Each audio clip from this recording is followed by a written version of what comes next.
Hey guys, welcome back to another episode in the kitchen. As always, we got Taylor with us and myself, Alonsio. And today we have our very special guest, my best friend, Xavier, once again. Everybody have a round of applause.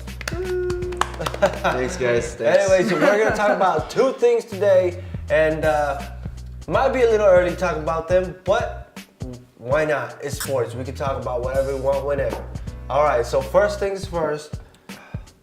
The NBA kicked off its preseason yesterday. We saw a lot of teams with new faces. You know, these new faces with new colors. We got Tony Parker in that light blue with the Hornets. We got Kawhi with the red over there in Toronto. And then LeBron, I don't think he's played yet, but we already seen him in media day in that Lakers gear. But we're gonna talk about NBA Finals preseason predictions. It's a little early, but I think I want to know where you guys stand this early, just so I can come back at y'all later on and say you was wrong. But, I'll start off. NBA Finals in the East will be, let me go this. Eastern Conference Finals will be Toronto against Boston. Boston coming out on top in 6 games going to the finals. In the West, I got Golden State as number 1 seed, and that number 2, I just don't know who it is, but no matter who it is, Golden State gonna win once again, go to the 5th straight finals. That's my prediction. Oh man, that's a very good prediction. Yeah, that is. Because honestly, Golden State versus Boston. Because honestly, even though I do agree that Boston might be probably the best team out there in the East, I still see the Raptors being a contender.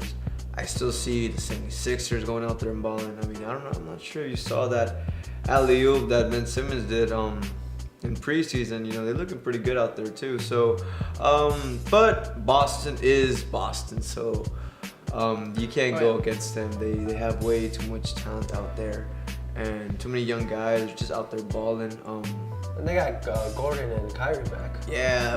They made that team even stronger. You know, and besides they already had all this other talent. So I think Boston will be that team in the East. On the West though, I can see different teams going. I'm not necessarily sure that the Warriors will be the ones on top. Honestly. Okay, well come at me. Who's gonna be on top there? Who's gonna be on top there? I said Golden State. That's an easy pick. You know, everybody's picking them, but why not? They're back-to-back champs. They got the same team back. If you say who can knock them down? The Houston Rockets. The Rockets. The Houston Rockets can knock them down. I mean, the Rockets is a good team. It's a good team. With Schmella over there. Yeah. Melo's back to it. I'm gonna tell you what's gonna happen. It's because This coach is very 3-point experienced and very 3-point centered. So when you're dealing with Houston, it's like you're dealing with another Golden State Warriors. They're all 3-point perimeter shooters. No, you're not. It's almost. I mean, besides not having KD or Cousins, you pretty much have a 3-point base team that works themselves to become perimeter shooters. So what happens when you add KD and Cousins to that team? What do you get? Oh man, well you get last year's champs. I'm gonna tell you what's gonna happen before you go to that. I'm gonna tell you what's gonna happen with Houston. Houston, Chris Paul gonna get hurt towards the end of the season. They're gonna be like, oh man, Chris Paul won't hurt. We would have been in the finals. We're gonna hear that again for the 2nd year in a row. Welcome to the Spurs land when they went with last time Kawhi Leonard was fully healthy. He got hurt and they couldn't get it done. Point is, you have to stay healthy to beat the Golden State Warriors. And you too busy getting hurt, you ain't gonna beat the Golden State Warriors. No matter if James Harden drops another 40-point performance or another 5-point performance. You said too busy getting hurt, like getting hurt. Something like, hold on, I'm gonna go get hurt. I'll be back. It feels like it. Go back to every single. Hold on, okay, let me go back to every single time Chris Paul had his team hot. And guess what happened? Why hasn't Chris Paul? Why has he only gone and passed the 2nd round once? Because he's always hurt. Listen, a healthy Chris Paul. You're right. A healthy Chris Paul is a big difference for Houston But Rockets. will he be healthy? But I Can think you a guarantee healthy, me that? Well, I cannot guarantee, everything. I'm not, yeah, exactly. I'm not a fortune teller, but Can't wave the I do know for a fact that a healthy Houston Rockets team is an excellent team. So Yeah. I feel like they're a very strong contenders. Over there in the LA area with LeBron James and the Lakers, they're still a little bit green. I would say they still need more. I would still need to see the chemistry. I would still need to see the It's development. a brand new team. Yeah, exactly. So it's rare that a brand new team makes it to the finals. Only LeBron was able to do that back when he went to Miami, where And when his he first came back year. to Yeah, right. I mean, Yeah. well, LeBron could do that, but the thing is, they didn't have Houston Rockets or the Golden State Warriors in that era. Real quick, who do you got, Taylor? Well, I think you brought up a good, safe predictions and everything. I do think that, Toronto, Boston, that's going to happen at some point in the finals, definitely. In the East. Yeah. And Toronto's got Kawhi now, so there's definitely some hotness going up on over there. So, and Yeah, they're so, cooking. Yeah, they're definitely cooking up there. The Raptors did good last year without Kawhi. So if Kawhi manages to stay healthy with that team, I think he can do a lot more than what he did with the Spurs the past few years. Well, I don't know. The Spurs are a 47-win team that added a DeMar DeRozan, so they could only go up from there. Yeah. So let's go on to our last topic here, and we're going to talk about the NFL. We're about 3 weeks in. We're filming right now during the fourth week, but by the time this comes out, the fourth week will be over. So we're just going to talk about early Super Bowl predictions after about a month of football. We'll go ahead and start with Taylor. Taylor, who do you got? I mean, okay, so, jeez, I have my stuff here. There we go. You gotta get God your notes dang it. ready, man. What's wrong with you? My phone. What you doing? Over in the AFC, I don't know. I really want the Jags to do some good I was stuff. about to say that, man. I really want the Jags to do some good stuff. I'm rooting for them this year. They did great last year. I want them to see it in the same position, if not better. Okay. So you see them going at least back to the AFC Championship? Yeah, I see them at least getting to the AFC Championship again. What do you got over on the NFC side? On the NFC side, yeah, it's a little tough just from the standpoints that the only team that looks like really hot right now is the Rams. They're 4-0. They're tearing it up on the NFC side right now. So I think they're gonna be a contender. I hope they end up staying undefeated. And they, pull like a Carolina did several years ago and end up, 15-1 or hopefully maybe 16-0 and they go to an NFC Championship. I also hope that the Bucks do well. I mean, they're on fire. 2-1, yeah. They're the 2-1. Fitzpatrick over there, he's doing great with that team. They're a young, hot team. Very athletic. And they're already doing better than what their previous records have been for the past few years. So let's hope they maybe make it. I'd like to see them at least in the first round of the playoffs. They'll probably get knocked out by a bigger team. But it would be cool to see the Bucks go to at least, go to a game one of the playoff bracket. What do you got, X? That's right. Two Florida teams coming out this year and making it big: the Bucks and the Jags. I have the strong prediction that it's going to be the Jags and the Rams at the very end. If Tom Brady is not, the Patriots are just. They're not making it they're happen not right doing now. anything right now. So I can't really talk about the Patriots like that because they would be the biggest. They're always the They favorite. were the biggest threat, or they always been the biggest threat. I don't know what happened. I mean, this year I know what happened this year, but it's not up to Tom Brady. It's up to Bill Belichick.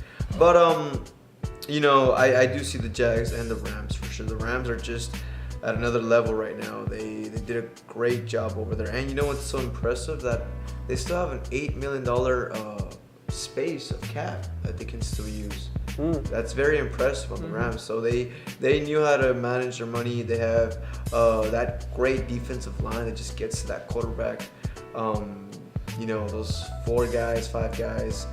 They have DBs, they have defense.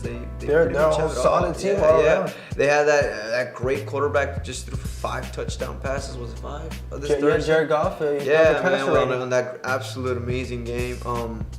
In the NFC, the only the only team that can get in their way could be Atlanta. I was about to say. Atlanta, I would say that's probably the only team. Atlanta and maybe even the Saints. But both horrible defenses though from those two teams. Yeah. Nothing compared to the Rams defense. What about you, Alonsio? I got in the AFC side. I don't know. There's something about the Patriots. They've had a tougher start, but there's something about them that still says no. I know I was saying they had a rougher start, last episode. And they're in more trouble if they lose this game against the Dolphins, because now you'd be, I think, 0-2 in your division, and you'd be 3 games behind first place, and that's almost a whole month of football they're gonna try. But with all that being said, I believe in Belichick, and I believe in Brady. I know. I think they're gonna get it out. They're gonna squeeze out maybe 11-5 season. If the Dolphins keep playing at the level they're at right now, which isn't all that great. It's nowhere near the Rams 4-0, but they're 3-0. Yeah. But if they keep playing like that, I think this next, they're gonna battle it out with the Patriots. I believe in Belichick and Brady combination more than I do the Ryan Tannehill and their Miami Dolphins. But I mean, we have to still congratulate the Dolphins for being in first place in the AFC. And it's been since forever, man. It's them and the Chiefs that are undefeated. I don't know what it's been since forever. So I do congratulate the Miami Dolphins for being in first place since maybe more than 18, 20 years ago, 15 years ago. I'm not sure when it was. I probably wasn't even watching football. When they were in first place. So heck, the Dolphins probably haven't been doing this good since freaking It was Marino. It was about 10 years ago that they were 3-0. But first place in the AFC? When was the last time they were first place? It was right around that time. Okay. Yeah, but I just don't see them holding on to it. And there's the Jags, Blake Bortles. They don't trust him. You need a quarterback that's willing to, throw the ball downfield at least once. Or a couple times, and we know Brady does that. And we know Blake Bortles, we know they need him at halftime when they have the lead over the Patriots in the AFC Championship. That's what they do with Blake Bortles. I mean, so they need a Ryan Gosling. I got the Patriots going back to the Super Bowl. What? For the 3rd year in a row. Why? Because there's no competition. There's no competition in the AFC. There's none. I don't even think. Look at the NFC. Look at the NFC. They're loaded. You got Jared Goff and the Rams, 4-0. You got the Falcons. They were in the Super Bowl 2 years ago. You got the Eagles back again, same team. Carson Wentz is back, and they win again. He looks fresh. He looks hot. He looks, like he's ready to go for another MVP season. And then you have other teams, high-powered offenses like the Saints. Vikings, I don't know what they're doing. Their defense gave up almost 40-some points to the Rams. They gave up 26 points to the Bills.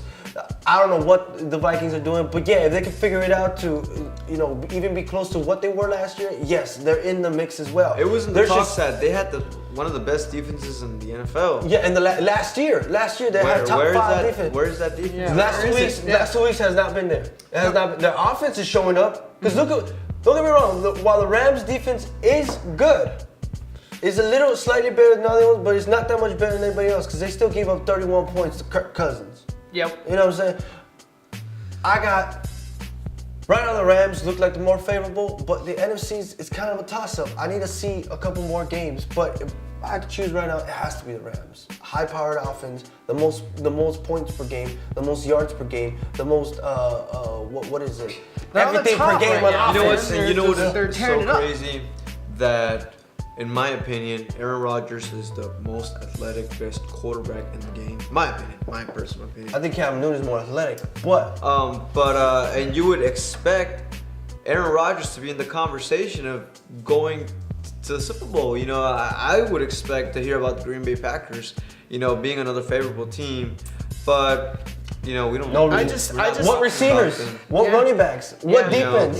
You know, what does he have? It's also the Seattle Seahawks, who you would expect to be talking about them going back. You know, they're known for going to, you know, Super Bowls and going to, you know, NFC, you know, finals, and Same questions you have for the Green Bay Packers. You brought up Green Bay. I don't think Aaron Rodgers has much time left. I would not be surprised if he this just signed a 4 or 5 year deal, max contract, making $100 million guaranteed. Until I saw that news, I was just like, oh man, this might be his last year. And then he signs that deal, and I'm like, dude, 3 years in a what is it? You're 3 getting years up in a there row in now? age, man. Like you don't have too much longer. I don't know, but the last 3 33? years, he's gotten hurt, hasn't he? Mm-hmm. Well, they knock him out for at least 6 weeks of the season. Yeah. He I don't know. He's starting to look like another Tony Romo, but at least he's got a ring. He's got one ring though. Yeah. And he's a bad man. Oh god. Oh god. Anyways, he has to stay healthy regardless, especially in his older age. He does that. Look. Aaron can run that ball. Amazing, man. You guys know this. He can scramble. I just don't know how he does he protect himself whenever he takes off? Do you guys know? Does he slide or does he? I mean, I've seen or Aaron play. Does he go and, you know? This is the thing with Aaron. He keeps the play alive just how Romo did for so long. Eventually, if you don't have good receivers that can't get open, the defensive end is gonna come get you. Yeah, that's true. You know what I'm saying? Yeah, and so, yeah. This year it was off of a sack. Last year it was off of a sack. So man, this guy's getting hurt for being tackled in a football play.